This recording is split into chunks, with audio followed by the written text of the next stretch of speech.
रीनीट की टेंशन हो रही है। Don't worry, we are in the same shoes. अकेले क्यों, साथ मिलकर टेंशन लेते हैं। यार सच बताना, किस किस ने नीट का एग्जाम देकर अपनी सारी बुक्स कबाड़ी वालों को बेचने का प्लान बना लिया था। मैंने तो सारे बुक्स को पैक करके अपने रूम से हटा लिया था। और अब रीनीट। ऑनेस्टली जब मैंने रीनीट का न्यूज देखा था ना भाई, जो अंदर से रोना आया है ना, वो सिर्फ एक नीट एस्पिरेंट ही समझ सकता है। अब हम लोग कर भी क्या सकते हैं, we don't have the other option. So पढ़ाई तो स्टार्ट करनी ही होगी। In this video I will show you मैं कैसे प्रिपेयर कर रही हूँ। एंड आई नो तुम लोगों ने भी अब रिवीजन चालू कर दिया होगा, नोट सारे निकाल लिए होंगे एंड उनको पढ़ना भी स्टार्ट कर दिया होगा। But let me tell you one thing, अगर तुम्हें लग रहा है तुम नोट्स को बार बार पढ़ के अच्छे से रिवीजन कर सकते हो, then that is fake revision and ये तुम्हारी रीनीट प्रिपरेशन खराब कर देगा। Because at the end paper में तुम्हें कॉन्सेप्ट अप्लाई करके क्वेश्चन सॉल्व करने हैं। So watch till the end I will show you the true way of revision that forces your brain to remember everything. Honestly मेरी re NEET की preparation उतने अच्छे terms पे स्टार्ट नहीं हुई थी। मुझे तो बायो की एनसीईआरटी खोलने का भी मन नहीं हो रहा था एंड जब तक डेट नहीं अनाउंस हुई थी तब तक मैं सिर्फ बायो ही पढ़ रही थी। बट जब 21 जून क्लियर हो गया देन मैं थोड़ा सीरियस हुई, बिकॉज पेपर तो देना ही है एंड सिलेक्शन तो चाहिए ही। एज मेरा बायो कंप्लीट है बट पेपर में ज्यादा टाइम लग गया था उसमें, तो मैं क्वेश्चन प्रैक्टिस अब ज्यादा करती हूँ दैट मेरा टाइम मैनेजमेंट हो जाए। बिकॉज पेपर में तुम्हें कितना आता है, तुम्हारी नॉलेज कितनी है, ये कोई नहीं चेक करता। तुमने 3 घंटे में 180 में से कितने क्वेश्चन अटेम्प्ट करा है ना, एंड योर एफिशिएंसी, वो मैटर करता है। Now I can say that हाँ, मैंने प्रिपरेशन को सीरियस लेना स्टार्ट कर दिया है। मॉर्निंग में I woke up around 6 and morning से नाइट तक का रूटीन रहता है revision and practice. Let's be honest, if you think revision means just अपने हाईलाइटेड नोट्स को देखना एंड सेइंग टू योरसेल्फ हाँ ये तो आता है, यस आई नो दिस, ये तो हो जाएगा, then it's result here.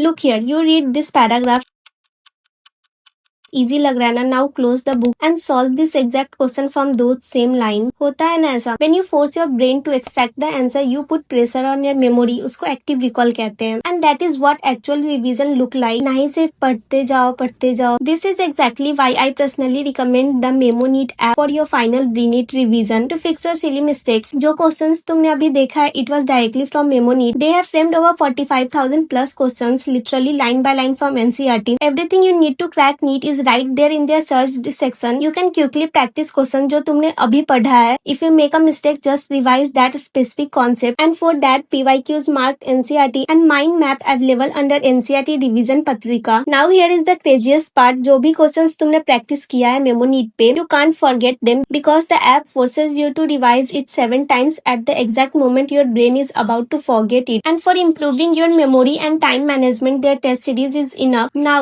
does this actually work? Just look at this strike rate. Don't just believe me. Open the memoneat app right now and see the proof section yourself. Then open the bio section and just solve 15 questions. You will instantly understand it is easy to secure a government MBBS seat. So stop wasting time. Open the memoneat app, go to the store and select the target 680 plus plan, especially for reneat students to revise and test themselves. And जब मेरा revision complete हो जाता है then मैं full syllabus test देती हूँ, as मैंने पहले बताया था। लास्ट टाइम मैंने उतना टेस्ट नहीं दिया था, सो अब बस रिवीजन एंड टेस्ट पे फोकस करती हूँ एंड आई ट्राई कि अल्टरनेट डे पे टेस्ट दे दूं। एंड मैंने अभी तक 2 टेस्ट दिए हैं। फर्स्ट वाला तो सही था बट सेकंड वाले में ना नीट से भी नंबर कम आ गया मेरा उसमें। आई डोंट नो क्या हो रहा है एंड इससे और डर लग रहा है कि पहले जितने मार्क्स आए थे अगर वो भी नहीं आया तो क्या होगा। तो मैं ट्राई तो कर रही हूँ अच्छे से पढ़ने का। मॉर्निंग में बायो एंड केमिस्ट्री करती हूँ, देन लास्ट में फिजिक्स। एंड ब्रेक तो अभी मैं इतना लेती हूँ ना पढ़ने के बीच में, कभी फोन कभी कुछ कभी कुछ। पढ़ाई के अलावा हर एक्स्ट्रा काम में मुझे इंटरेस्ट आ रहा है अभी, बट मैं ट्राई करती हूँ टाइमर लगा के पढूं, उससे थोड़ी डिसिप्लिन बनती है मेरी। केमिस्ट्री में मैं थोड़ा ऑर्गेनिक वाले पार्ट को ज्यादा फोकस कर रही हूँ बिकॉज इस बार मेरा फिजिकल एंड इनऑर्गेनिक तो बेस्ट था, बट ऑर्गेनिक कहीं ना कहीं मैंने एनसीईआरटी नहीं पढ़ा था, आई थिंक वो मेरी मिस्टेक थी। सो मैं अब ऑर्गेनिक में एनसीईआरटी स्टार्ट करती हूँ पढ़ना। तो मॉर्निंग से मैंने अभी तक बायो एंड केमिस्ट्री कर लिया एंड अब break time. That's it for this video. And हाँ, मैं थोड़ा इनएक्टिव यूट्यूब पे हो सकती हूँ बट मैं अपने टेलीग्राम पे अपडेट देती रहूंगी एंड अपने नोट्स, इंपॉर्टेंट थिंग्स ये सब भी शेयर करती रहूंगी। So stay tune. चैनल पे न्यू हो तो सब्सक्राइब कर लेना, साथ में मिलके इस रीनीट को क्रैक करेंगे। मिलते हैं नेक्स्ट वीडियो में, बाय बाय।